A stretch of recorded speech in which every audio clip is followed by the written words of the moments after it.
Bonjour et bienvenue dans votre émission scientifique C'est une bonne question. Avant de vous présenter le sommaire, je vous rappelle que cette émission est entièrement interactive car comme chaque semaine, c'est vous qui décidez du sujet de l'émission. Pour cela, il suffit simplement de nous rejoindre sur le site internet www.c'estuneBonneQuestion.fr, sélectionnez le sujet qui vous intéresse parmi les 4 déjà proposés et en plus de cela, vous pouvez poser une question déjà sur le sujet choisi. Et si elle est sélectionnée, vous aurez la chance de nous rejoindre sur le plateau de l'émission et obtenir la réponse en direct. Cette semaine, vous avez choisi le thème « La technologie au service de l'homme ».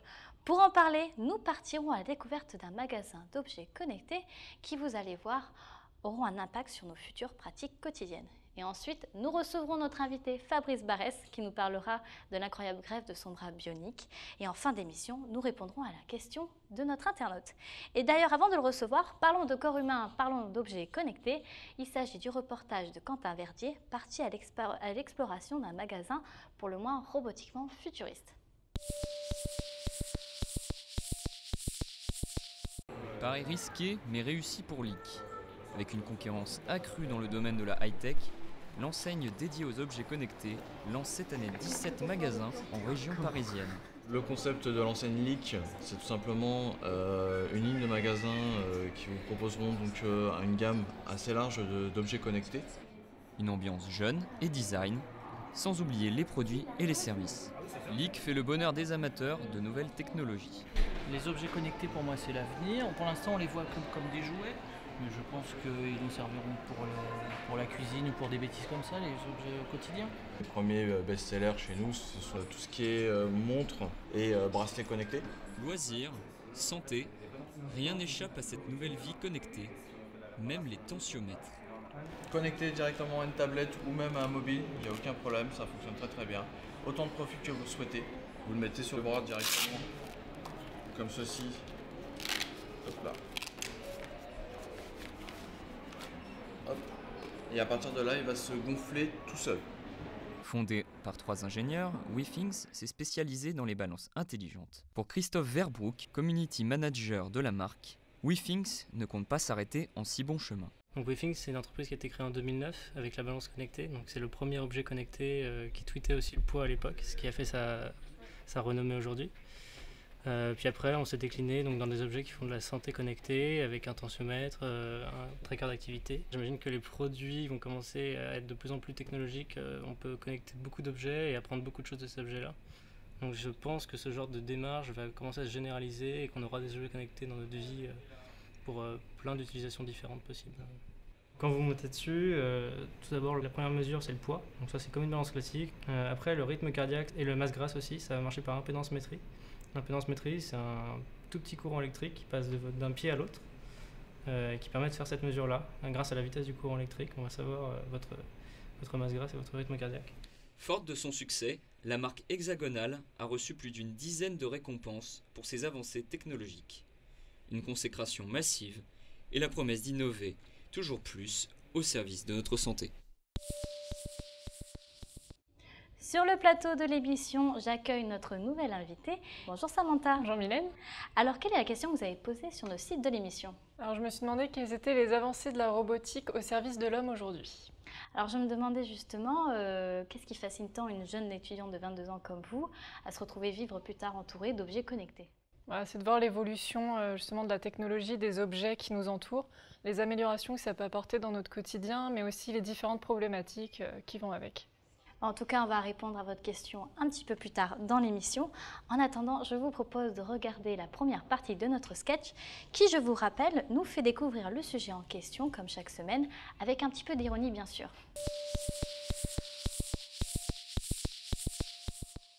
Alors, attention, tu vas voir, ici c'est top. Prêt? Ouais. Le café, le café, le café. T'as vu? C'est génial. Tout est connecté. Ouais, mais je sais pas, ça me tente pas trop moi de connecter mon corps à ma maison. Putain, arrête, enfin, tu claques des doigts et t'es servi. Enfin, regarde, mais...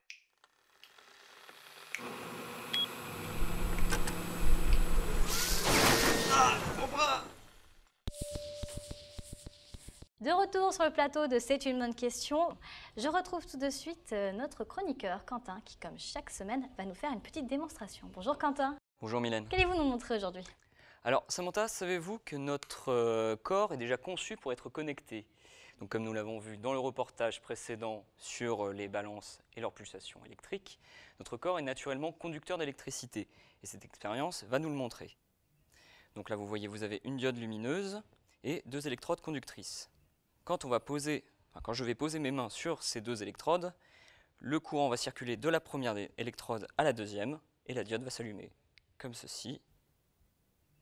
Ah oui. Alors j'ai une question Quentin, est-ce que cette expérience, tout le monde peut la faire? Alors oui, elle est réalisable par tout le monde. Et on peut même créer de longues chaînes de conduction, donc en se tenant les mains par exemple.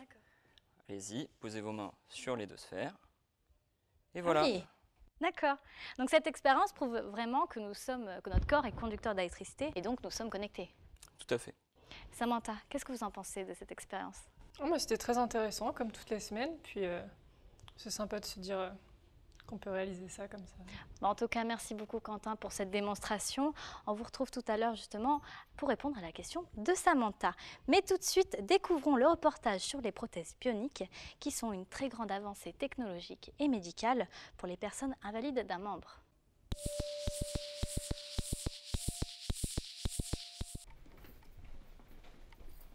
Moi, je suis orthoprothésiste.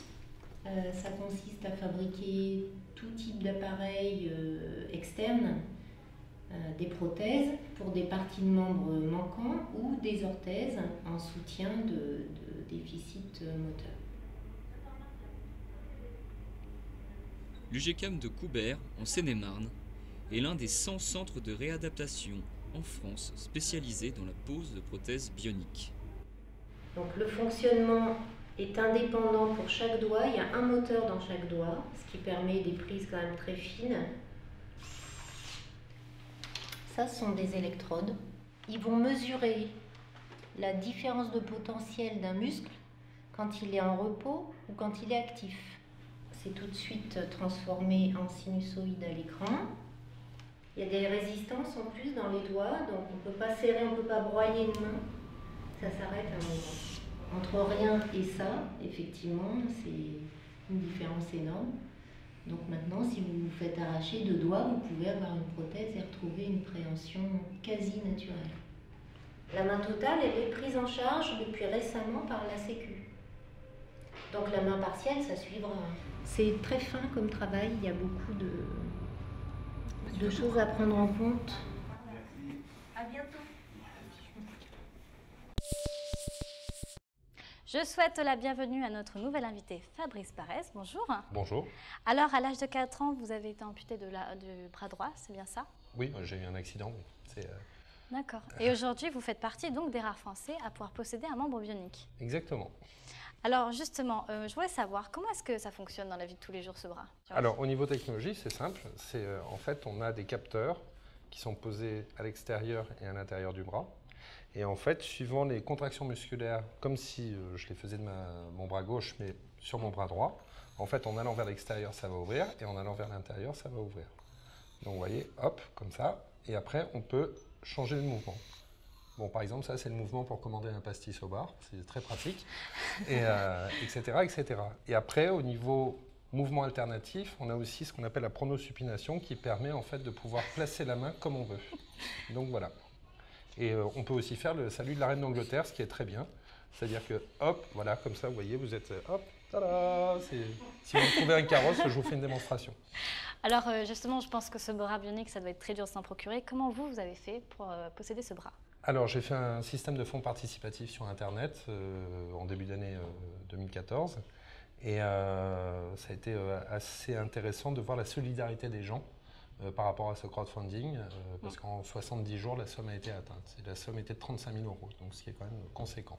Et sachant que la sécurité sociale rembourse pas grand-chose, donc voilà. Ben en tout cas, Samantha aussi, elle est au courant un petit peu de ce sujet, car elle a fait un exposé sur les membres bioniques. Qu'est-ce qui vous attend d'intéressé sur ce sujet, Samantha? C'était de voir à quel point cette nouvelle technologie, qui est assez récente, pouvait permettre aux personnes invalides d'un monde de retrouver une autonomie et des capacités qu'on ne pouvait pas avoir avec les anciennes prothèses qui sont un peu plus esthétiques et moins technologiques justement, et de voir la facilité que ça peut rendre à des personnes en réalité. En tout cas, je vous remercie tous les deux pour avoir partagé votre expérience. Je vous rappelle, chers téléspectateurs, que vous pouvez toujours réagir sur notre page Facebook ou grâce à notre hashtag C'est une bonne question. Je vous propose maintenant de regarder la suite de notre sketch et vous verrez que notre mal en point s'apprête à faire un choix crucial pour son bras.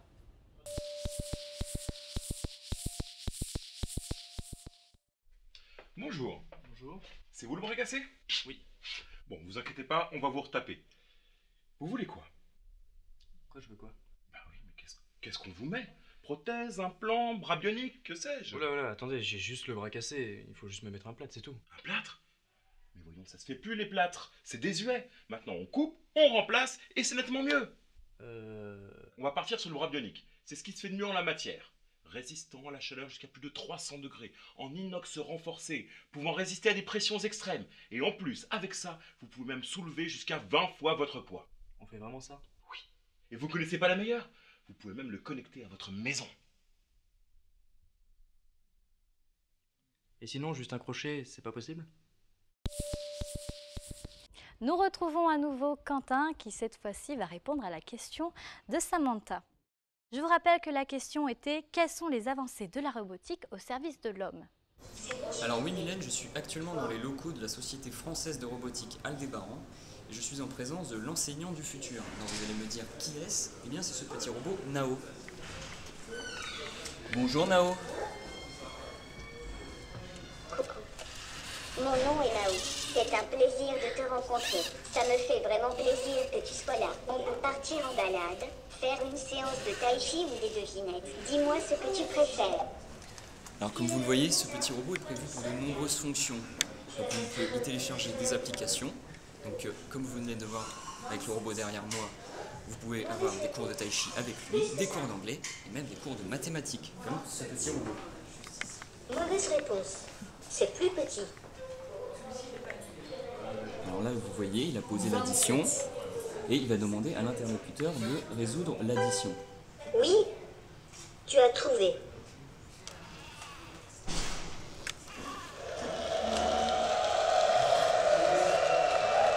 Je vais écrire tes réponses, c'était de ton niveau. Donc là, il félicite l'interlocuteur pour avoir bien répondu et il va noter le résultat.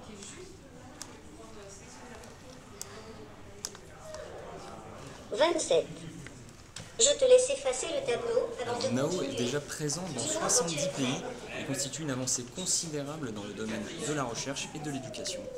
La commercialisation au grand public devrait avoir lieu sous peu, car la grande interactivité du petit robot en fait un véritable compagnon quotidien. Alors Samantha, êtes-vous satisfait de la réponse? Bah oui, ça répond très bien à la question, ça nous montre comment on va pouvoir se faire aider au quotidien, par exemple par des petits robots en plus des différents objets qu'on a vus dans le premier reportage. Et vous, Fabrice Barès, est-ce que vous imaginez un jour entouré de robots complètement à votre service? Ah, oui, bah, peut-être pour certaines choses, oui. Après, il y a plusieurs problématiques qui se font avec l'arrivée de la robotique, des objets connectés. Il y a un problème éthique qui est très important, c'est de savoir si c'est le robot qui va être au service de l'humain et non pas le contraire au bout d'un moment. Ouais.